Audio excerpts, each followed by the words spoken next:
Welcome to Lensing Wren with me, Neil Oseman, Director of Photography.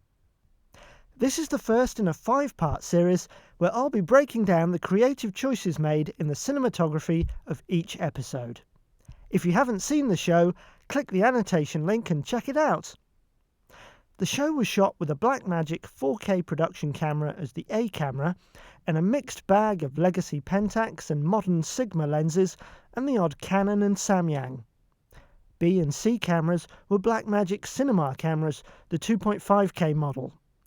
The production camera has a bigger sensor, better colour reproduction and a global shutter, but the Cinema camera has greater dynamic range and low light sensitivity, so we used the Cinema camera for night scenes like the one that opens the series.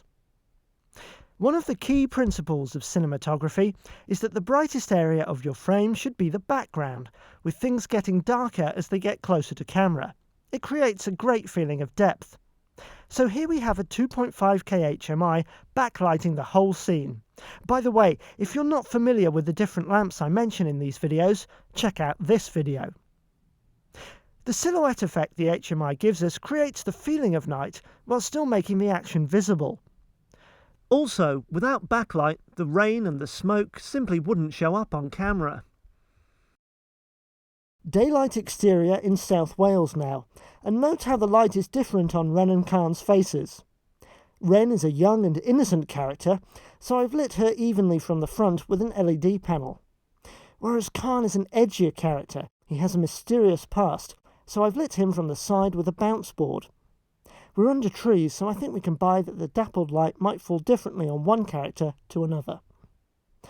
Khan's house was an amazing set, with a roof of interwoven branches that I couldn't resist using as a giant gobo to create dappled sunlight coming down from above.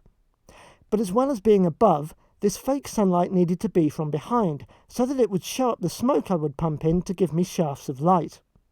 This is our 2.5K HMI again, gelled with half green to suggest light filtering through leaves. Coming in from the side is a 4-foot 4-bank Kinoflow, which gives a soft side light to the whole scene, raking across the back wall.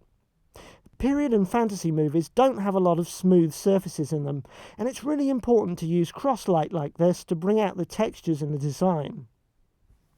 The foreground is lit by a fireplace effect, an arrangement of ordinary 100-watt bulbs gelled orange and red and flickered by a dimmer board. These warm colours contrast with the greens of the background, giving us some nice separation and depth. For the singles in this scene, I brought in additional lamps. Once again, I put a hard side light on Khan and a softer, flatter light on Ren.